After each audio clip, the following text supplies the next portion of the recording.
कि भगवान कोरोना काल में कहां चले गए थे आप। क्योंकि अगर धर्म से विकास होता तो शंकर भगवान पे एक लोटा डालते, पानी जो निकलता मुंह में डालते, कोरोना फ्री हो जाते। जब भगवान स्वयं आप लोग को कोरोना काल में नहीं बचा पाए तो आप लोग को नमस्कार, आप देख रहे हैं दस्तक लाइव। बेरमो से इस वक्त की बड़ी राजनीतिक खबर। फुसरो नगर परिषद चुनाव को लेकर कांग्रेस ने अपने पत्ते खोल दिए हैं। कांग्रेस पार्टी ने अध्यक्ष पद के लिए निर्मला देवी को अपना समर्थित प्रत्याशी घोषित कर दिया है। इस ऐलान के साथ ही बेरमो की सियासत में अब त्रिकोणीय मुकाबला तय माना जा रहा है। एक तरफ कांग्रेस से निर्मला देवी, दूसरी ओर भाजपा से ममता देवी और तीसरे मोर्चे पर झारखंड मुक्ति मोर्चा से वीणा कुमारी तीनों मैदान में उतर चुकी हैं। यह घोषणा बुधवार को बेरमो विधायक कुमार जयमंगल सिंह ने ढोरी स्टाफ क्वार्टर स्थित अपने आवास पर कांग्रेस के पदाधिकारियों और कार्यकर्ताओं की मौजूदगी में की। सूत्रों के मुताबिक इससे पहले अध्यक्ष पद के दावेदार निर्मला देवी, अनु कुमारी, शकुंतला देवी और संगीता देवी के बीच समन्वय बनाने की कोशिश की गई, लेकिन सहमति नहीं बन पाई। इसके बाद कोर कमेटी और पीसीसी की बैठक में निर्मला देवी के नाम पर मुहर लगा दी गई। इस फैसले का समर्थन करते हुए अनु कुमारी और शकुंतला देवी ने पार्टी लाइन के साथ खड़े रहने का ऐलान किया। कांग्रेस विधायक ने यह भी साफ किया कि पार्षद पद के लिए कांग्रेस किसी को समर्थित प्रत्याशी घोषित नहीं करेगी। वहीं समर्थित प्रत्याशी निर्मला देवी ने कहा, पार्टी ने जो भरोसा जताया है उसे टूटने नहीं दूंगी। अब देखना दिलचस्प होगा कि फुसरो नगर परिषद की जनता इस त्रिकोणीय मुकाबले में किस पर भरोसा जताती है। होगा उसके बाद भी अगर वो तीन आदमी चुनाव लड़ना चाहते हैं तो ना कांग्रेस पार्टी और ना विधायक अनूप सिंह और ना यहां पे कोई भी कांग्रेस नेता उनको ये बोलेगा कि आप चुनाव में बैठ जाइए। ये उनके लिए हमने बात रखने का काम किया क्योंकि उनके साथ नाइंसाफी होती। उसमें से दो लोग आपके बीच में बैठे हुए हैं। फिर मैंने बोला कि नाम मैं अनाउंस करूंगा, पार्टी का नाम आ चुका है। मेरा आप लोग से निवेदन है कि वहां पर वही आदमी जाए जो पार्टी का नाम अनाउंस होने के बाद में अपनी बेइज्जती ना समझे। क्योंकि आप यहां पे बैठिएगा, एक का नाम अनाउंस होगा, चार को, तीन को नहीं अनाउंस करेंगे और फिर आप अपनी बेइज्जती समझिएगा तो वो मेरी बेइज्जती होगी क्योंकि आप लोग मेरे कैडर रहे हैं। उसमें से दो लोग आज इस मीटिंग में नहीं आए, वो मेरे ऑफिस से ही निकलकर बाहर चले गए, जिनका नाम विजय पासवान जी और उनकी पत्नी और कंचन और उनकी पत्नी अन्नू देवी, और दो लोग मेरे पास मेरे कहने पर ये सोचकर आए हैं कि किसी का भी नाम अनाउंस होगा लेकिन हम पार्टी का निर्णय मानेंगे। मैं सबसे पहले चाहूंगा इन दोनों लोगों के लिए ताली मारा के आप लोग इनको हौसला अफजाई करें। अब बात यह है कि बेरमो की बात है, बेरमो के विकास की बात है, बेरमो में शांति व्यवस्था कायम रखने की बात है। बेरमो में धर्म से धर्म को लड़ाने की बात नहीं है, बेरमो में जाति से जाति की लड़ाने की बात नहीं है। और जो हमारे विरोधी हैं उनका बस एकमात्र लक्ष्य है, जाति से जाति को लड़ाओ, धर्म से धर्म को लड़ाओ। लेकिन भगवान इसी जीवन में सब कुछ दिखाते हैं, नबी इसी जीवन में सब कुछ दिखाते हैं, गुरु ग्रंथ साहब इसी जीवन में सब कुछ दिखाता है, जीसस क्राइस्ट इसी जीवन में सब कुछ दिखाता है। और ये बात किसी से छुपा हुआ नहीं है कि कथा कथित बीजेपी के अपने आप को सर्वमान नेता कहने वाले लोग भी आज उन धर्म के लोगों के पास वोट मांगने जा रहे हैं जिनको वो 5 साल गाली देते हैं, उन जाति के लोगों के पास भी जा रहे हैं जिनको वो कांग्रेस समर्थक समझते हैं। किसी से छुपा हुआ नहीं। पत्रकार लोग को मालूम है, पड़ोसी लोग को मालूम है कि आपके बगल में कौन रह रहा है और कौन बीजेपी का वार्ड का उम्मीदवार है, कौन नगर का उम्मीदवार है। वो जाकर वोट मांगने के लिए दिन दहाड़े रात के अंधेरे में घूमने का काम कर रहा है। नगर पर प्रकाश डालूं उससे पहले हम बहुत साफ कह देते हैं, हो सकता है मेरे पार्टी के 2 लोग 3 लोग एक ही वार्ड से चुनाव लड़ रहे हैं।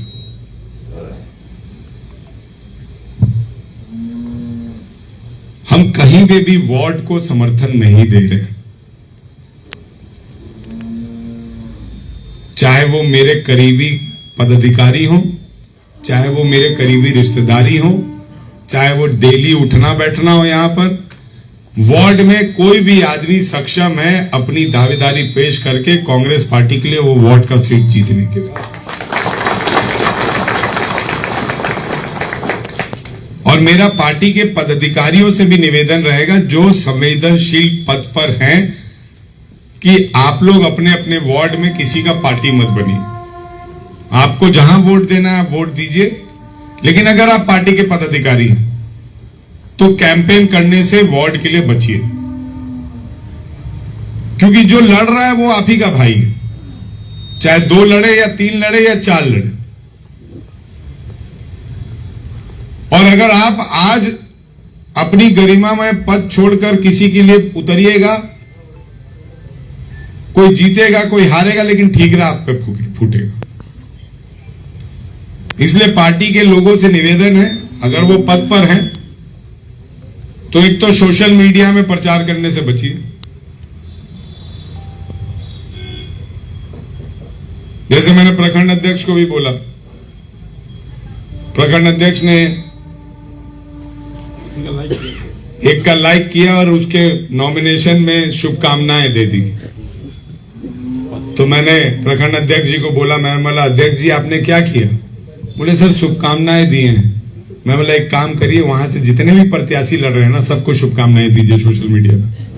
तो इन्होंने दिया। आप एक को शुभकामनाएं दीजिएगा तो बोलेगा अच्छा अनूप सिंह का समर्थन इसके साथ। आप एक को शुभकामनाएं दीजिएगा, अच्छा बोलेगा पार्टी का समर्थन इसके साथ। इसलिए मेरा आप लोग से तहे दिल से विनती है कि अपनी पार्टी को जिताइए, वार्ड में चुनाव लड़िए। कोई वार्ड में चुनाव लड़ रहा है, कमजोर है, किसी चीज का मदद चाहिए, उसके लिए घर खड़ा है, तन मन धन से खड़ा है, लेकिन प्रचार नहीं करेगा। कोई कमजोर है, सक्षम उम्मीदवार है, अच्छा उम्मीदवार है, और वहां पर पार्टी का एक ही उम्मीदवार है और दूसरे पार्टी के उम्मीदवार हैं बाद बाकी, वहां पर तन मन धन से लग जाइए। प्रचार करने का भी जरूरत है तो प्रचार करिए, प्रचार करने का भी जरूरत है तो प्रचार करिए। ठीक 7 साल पहले यहीं पर इसी जगह पर हम लोग ने अपने नगर परिषद अध्यक्ष और उपाध्यक्ष का घोषणा किया था। हम हारे हुए थे, छेदी नुनिया जी को एक कोने से और चुन्नू सिंह जी को एक कोने से हम लोग ने अपना उम्मीदवार बनाया था। जब उम्मीदवार बनाए,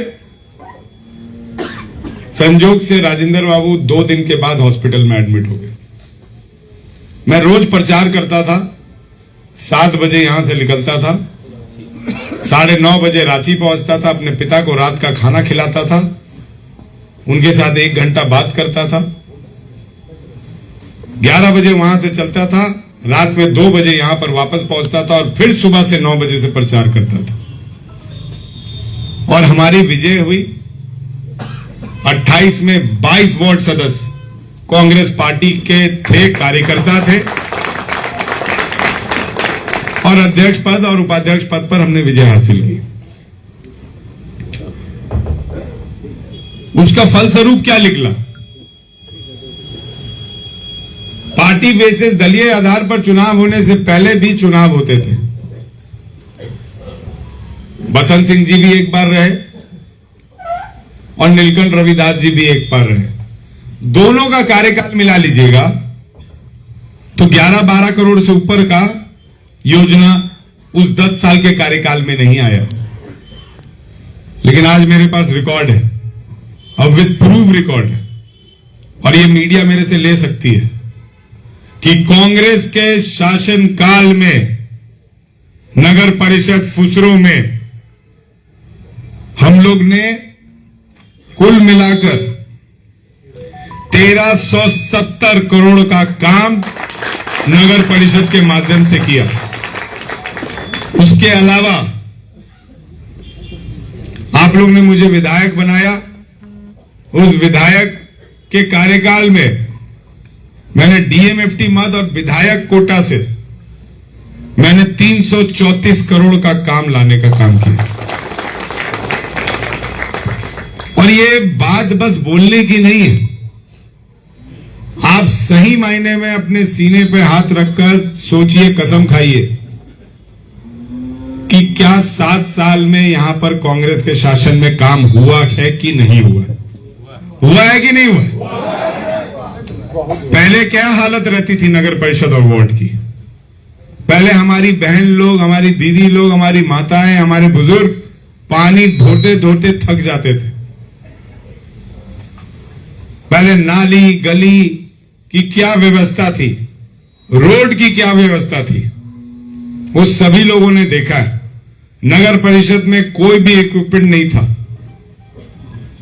हम लोग ने सबको एस्टैब्लिशमेंट के तहत वापस से ठीक करके नगर परिषद को एक विशाल रूप देने का काम किया।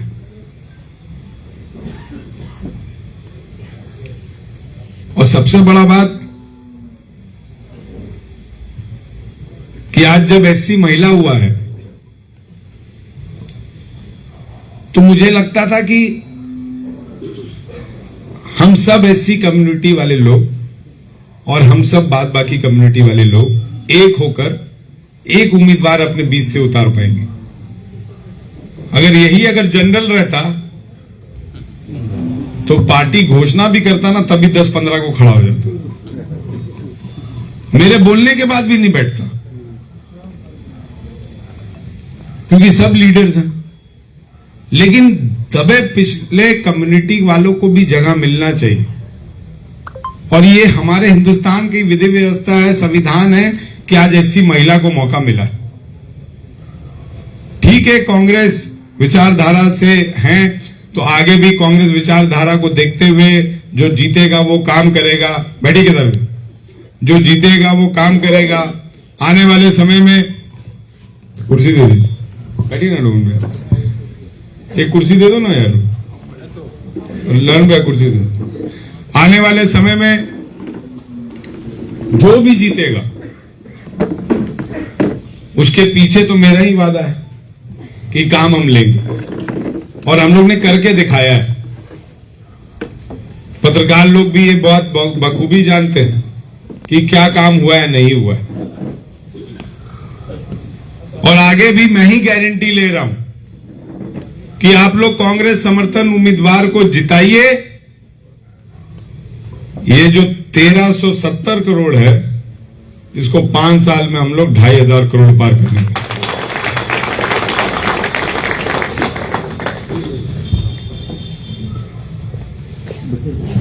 आइए बैठिए। मैं चाहूंगा आप लोग से एक बार कंचन और उसकी पत्नी के लिए भी ताली मार लीजिए, क्योंकि ये भी हमारे बीच में ये जानते हुए उपस्थित हो चुके हैं कि एक ही उम्मीदवार का नाम का घोषणा होना। और मैं तहे दिल से बाद बाकी 3 उम्मीदवार से हाथ जोड़कर पैर पकड़कर माफी मांग रहा हूं कि मुझे माफ कर दीजिए। मैं 4 कैंडिडेट नहीं लड़ा सकता हूं कांग्रेस पार्टी से, और कांग्रेस पार्टी से एक ही कैंडिडेट का नाम आता है। तो तहे दिल से आप लोग की जो आस्था और विश्वास हमारे पार्टी के प्रति है, क्योंकि पार्टी बेसिस हो चुका है, इसमें इन लोग की भी गलती नहीं है। अगर पार्टी बेसिस नहीं होता तो शायद हो सकता है राजू दिगार होता, हो सकता है कि अन्नू कुमारी हो सकती, हो सकता है शकुंतला भाभी होती, लेकिन आज पार्टी बेसिस है। और निश्चित तौर पर ये हम लोग को निर्णय लेना होगा। हम तो बहुत देर से आए, लेकिन देर हुई नहीं है, क्योंकि उन लोग को साबित करने का जरूरत है जो धर्म के नाम पर बेरमो को बांट रहे हैं, जो जाति के नाम पर बेरमो को बांट रहे हैं, जो विकास की एक क्षण योजना भी अपने विधायकी कार्यकाल में और सांसदीय कार्यकाल में बेरमो की धरती में और फुसरो नगर परिषद में नहीं उतार पाए। उनको साबित करने की जरूरत नहीं है जिन्होंने 1370 करोड़ का काम किया है नगर परिषद से, और जिन्होंने डीएमएफटी से आपको 334 करोड़ का काम किया।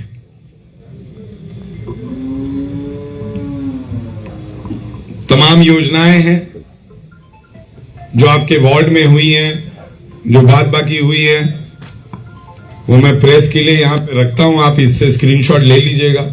जो जो योजना हम लोग ने किया है उसको प्रकाशित करिएगा, पीडीएफ फाइल भी मिल जाएगा। ये मंतोष, इसको पीडीएफ फाइल करके अभी सर्कुलेट करो, है ठीक है, पीडीएफ फाइल है आपके में पहुंच जाएगा। इसलिए मेरा आप लोग से निवेदन है, हाथ जोड़कर विनती है, आपस में मत लड़िए। बाबा साहब के वंशज अपने आप को आप लोग बोलते हैं, हमारे एससी कम्युनिटी के लोग। बाबा साहब ने संविधान क्यों लिखा था? बाबा साहब ने संविधान लिखा था कि जाति प्रथा खत्म हो और एक सामान्य वर्ग को बाद बाकी वर्ग में भी हिस्सेदारी मिल सके, जगह मिल सके। और शायद वही कारण है कि आज एससी महिला हुआ है और जनरल, ओबीसी, एसटी और माइनॉरिटी चुप बैठा हुआ है, क्योंकि वो आपके बाबा साहब को मान रहा है, वो हमारे बाबा साहब को मान रहा है, वो हिंदुस्तान के बाबा साहब को मान रहा है। लेकिन हम एससी होते हुए भी रविदास से लड़ रहे हैं, पासवान से लड़ रहे हैं, दिगार से लड़ रहे हैं, राम से लड़ रहे हैं। ये कहीं ना कहीं दिखा रहा है कि ये 13 साल में हिंदुस्तान कितना कमजोर हो गया, इस बीजेपी शासित राज्य में कितना कमजोर हो गया। धर्म के नाम पर आप लोग सरकार चुन देते हैं, धर्म के नाम पर आप लोग किसी सांसद या विधायक को जिता देते हैं। लेकिन क्या आप लोग ने कभी धर्म के नाम पर नवी से, शंकर भगवान से, दुर्गा मां से, गिरजाघर से, गुरुद्वारा से ये पूछने का काम किए कि भगवान कोरोना काल में कहां चले गए थे आप? कभी आपने पूछा है? जब भगवान स्वयं आप लोग को कोरोना काल में नहीं बचा पाए तो आप लोग को समझना होगा कि हिंदुस्तान की एकता ही में उसकी ताकत है, हिंदुस्तान की एकता ही उसको आगे बढ़ा सकती है, बच्चों की पढ़ाई हिंदुस्तान को आगे बढ़ा सकती है। जाति धर्म में लड़ने से कुछ नहीं होगा। हम धर्म को इसलिए मानते हैं क्योंकि हमें अंदरूनी शांति मिलती है। हम धर्म को इसलिए मानते हैं क्योंकि उस धर्म से हमारे बच्चों और बेटों की शादी होती है, उसका गृहस्थी आगे बढ़ता है। हम जाति को इसलिए मानते हैं क्योंकि ऐसा पूर्वजों काल से चला आ रहा है कि जाति ही और जाति में शादी होती है। हम जाति ही के लोग अपने कुल देवता और कुल देवी को पूजा कर सकते हैं, लेकिन है तो इंसानी। इसलिए इससे बाहर निकलिए, और बेरमो इससे बाहर है, मैं जानता हूं। इससे बाहर नहीं होता तो मेरी जाति की तो संख्या ही नहीं है, लेकिन तब भी आप लोग मेरे को जिताते हैं और भारी वोट से जिताते हैं, और एक बार नहीं जिताते हैं, 8 बार से मेरे परिवार को जिताते हैं। और मजा तब आता है जब विरोधी सोचते हैं कब इन लोग हारेगा। और जिस दिन मैं गलत करूंगा उस दिन मैं जरूर हारूंगा। एक महिला का भी मेरे पास फोन आया, उन्होंने बोला सर आप हर शिवरात्रि को देवघर रहते हैं क्या? मैं बोला हाँ, आज से नहीं रहता, 20-22 साल हो गया।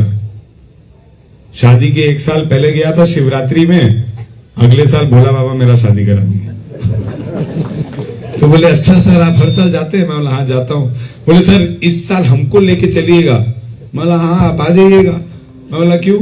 बोले नहीं, पंडा जी लोग बोले ना कि अनूप बाबू को परमिशन है शिवरात्रि में पूजा करने का। मैं बोला कोई अनूप बाबू को परमिशन नहीं है, मेरा कर्म है कि भोले बाबा मेरे को 22 साल से बुला रहे हैं, उसमें भी 2 साल नहीं बुलाए।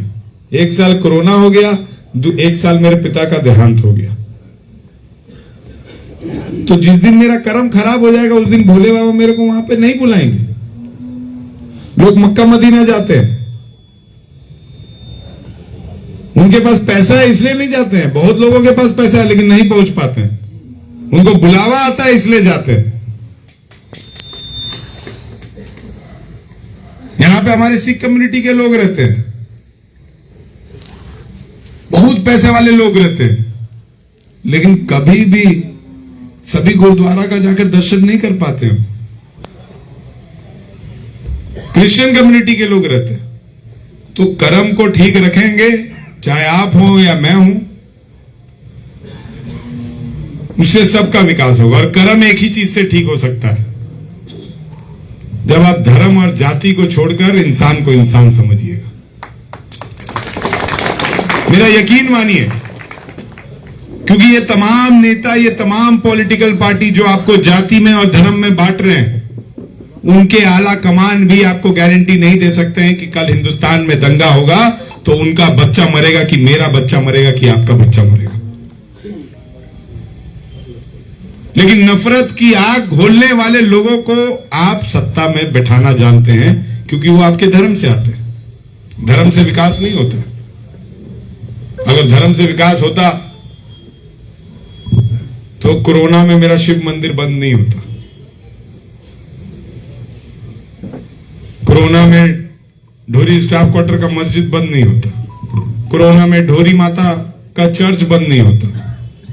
क्योंकि अगर धर्म से विकास होता तो शंकर भगवान पे एक लोटा डालते, पानी जो निकलता मुंह में डालते, कोरोना फ्री हो जाते। जाति और धर्म की इतनी हीन भावना हम लोग में आज कूट कूट के भर गई।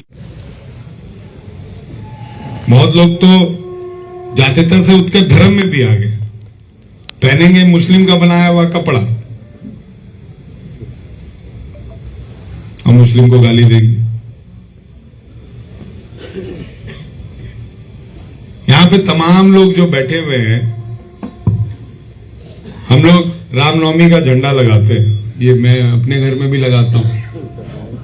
मुझे तो मालूम है कि ये मेरा जो झंडा है ना, ये रैक्स टेलर सिल के देता है। पता नहीं आप लोग को, कितने लोगों को नहीं मालूम है कि आप लोग का जो रामनवमी का झंडा सिलता है वो मुस्लिम होता है।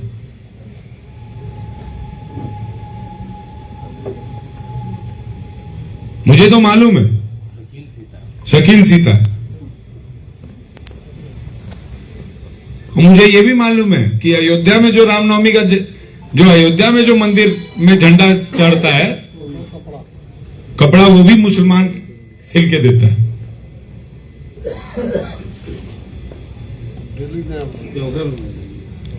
देवघर में जो सिलता है उसकी दुकान गेट नंबर 3 के आगे है, आज भी उसकी दुकान है, वो भी मुस्लिम होता है। अब पता नहीं आप लोग में से कितने लोग अस्पताल गए होंगे, अस्पताल में कितनों को खून चढ़ा होगा, वो खून हिंदू का होगा कि मुसलमान का होगा ये आप लोग भी नहीं बता पाइए। इसलिए ना इंसाफी मत करिए अपने देश के साथ, अपने शहर के साथ, अपने जिम्मेवारी के साथ, अपने देश के साथ, कि आप लोग धर्म और जाति के नाम पर कोई भी नेता, कोई भी सरकार, कोई भी जनप्रतिनिधि को चुन दे। क्योंकि जब जब जाति पर और धर्म पर चुनिएगा ना, वो नेता विकास नहीं करेगा। क्योंकि उस नेता को मालूम है कि हम कुछ करें या ना करें, चुनाव तो जीत जाएंगे। क्योंकि मेरी जाति की संख्या है, मेरे धर्म की संख्या है, हम तो जीत जाएंगे। और देश में वही हो रहा है।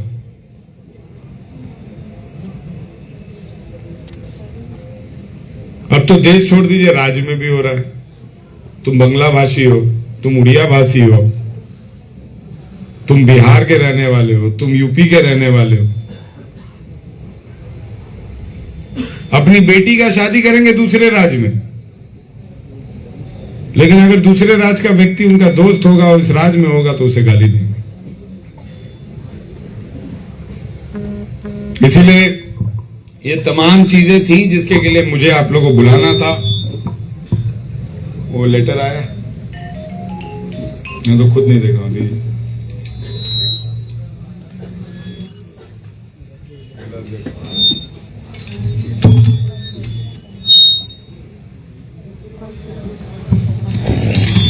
ये हमारे पार्टी का समर्थन पत्र है, लेकिन मैं इसे प्रेस में नहीं दे सकता हूं, यहां से आप लोग को दिखा सकता हूं, क्योंकि पार्टी समर्थन बेस हो रहा है। आपको ये छापने का अधिकार नहीं है, क्योंकि मेरे पार्टी का लोगो है इसमें, और वो चुनाव आचार संहिता का उल्लंघन माना जाएगा।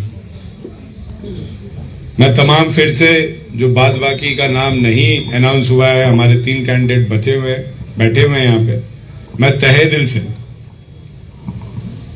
शकुंतला भाभी और अन्नू, राजू दिगार, पहले तो आप लोगों को तहे दिल से प्रणाम करता हूं कि आप लोग ने इतना बड़ा दिल दिखाया। लेकिन उसके बाद भी मैं मीडिया के सामने बोल रहा हूं, अगर अभी भी पार्टी के विचार से आप नहीं सहमत होंगे तो आप स्वतंत्र हैं चुनाव लड़ने के लिए। और मैं मीडिया के सामने बोल रहा हूं, उस चुनाव में आपको कोई भी परेशानी आई होगी, क्योंकि आप लोग ने मुझे समर्थन किया है जीवन भर, तो व्यक्तिगत तौर पर जो मैं मदद आपको कर पाऊंगा वो मैं मदद आप लोगों को पूरे चुनाव में भर में करूंगा। और अगर आपको चुनाव भी लड़ना होगा तो आप स्वतंत्र हैं, आप चुनाव लड़ें, मैं आपको बैठने के लिए, मेरा कोई भी आदमी बैठने के लिए नहीं करेगा। लेकिन आप लोग से जानना चाहता हूं, कांग्रेस पार्टी समर्थन उम्मीदवार जीतेगा कि नहीं जीतेगा? जीतेगा कि नहीं जीतेगा? हमारे काम पर आपको विश्वास है कि नहीं है? हमने काम किया है कि नहीं किया है? एक बार सब हाथ उठा दीजिए। जय झारखंड। बहा दिया। बस जाति और धर्म में मत बैठना।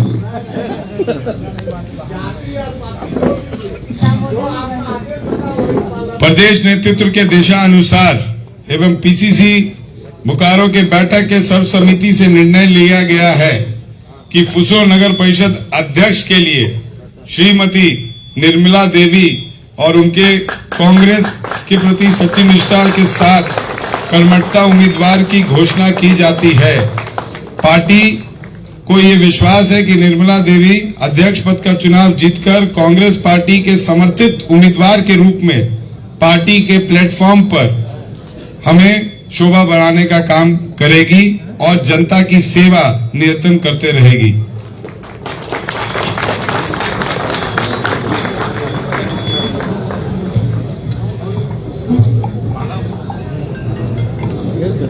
मैं चाहूंगा, एक मिनट, मैं चाहूंगा कि अगर डोमन भैया और कंचन इस बात से समर्थन रखते हैं तो आप मेरे पास कृपया यहाँ। अगर नहीं भी रखते होंगे तो कोई दिक्कत नहीं है, ये मत सोचना भैया जबरदस्ती कर रहा है। समर्थन है, समर्थन। इधर आओ, अन्नू इधर आइए, अन्नू इधर आइए।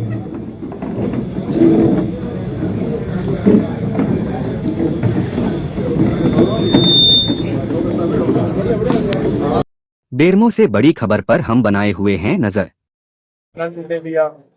विधानसभा चुनाव में भी आपको बिहार में देखने को मिला कि जेएमएम बिहार में नहीं थी, साथ में अभी आसाम में है। जरूरी नहीं है कि आसाम में भी पार्टियां एक साथ ही हों, तो जो विधानसभा में परिस्थिति रहती है वो जरूरी नहीं है कि पंचायत चुनाव या नगर परिषद के चुनाव में भी वो परिस्थिति रहे। जैसा कि उदाहरण के तौर पर मैं दे देता हूँ, अभी यहाँ पे तो पार्टी समर्थन उम्मीदवार हो रहा है। महाराष्ट्र में पार्टी के सिंबल पे चुनाव लड़ा गया और वार्ड का चुनाव भी पार्टी के सिंबल पे लड़ा गया। वहां पे भारतीय जनता पार्टी के समर्थन में एकनाथ शिंदे जी की पार्टी शिवसेना और अजित पवार एनसीपी दोनों ने भारतीय जनता पार्टी के विरोध में चुनाव लड़ा था। तो वैसा कुछ नहीं, 4 कैंडिडेट वार्ड परिषद जीतने का अनुभव है। और जो दोनों उम्मीदवार थी एक शकुंतला देवी जी थी, उनके पति काफी सीनियर कांग्रेसी हैं और बहुत समर्पित कांग्रेसी कार्यकर्ता हैं, लेकिन उनका व्यक्तिगत तौर से उनका जो सक्रियता था वो पार्टी नहीं थी। दूसरा, हमारे कंचन जी की पत्नी है अन्नू कुमारी जी, वो एनजीओ चलाती हैं, लेकिन उनका भी वही वजह था। तो जो सबसे ज्यादा नोन चेहरा था और जो सबसे ज्यादा जनता के बीच में जाना माना चेहरा था, उसको हम लोग ने उतारने का काम किया। जीत को लेकर ऐसी ही हर अपडेट के लिए जुड़े रहिए दस्तक लाइव से संवाददाता रवि कुमार गुप्ता के साथ।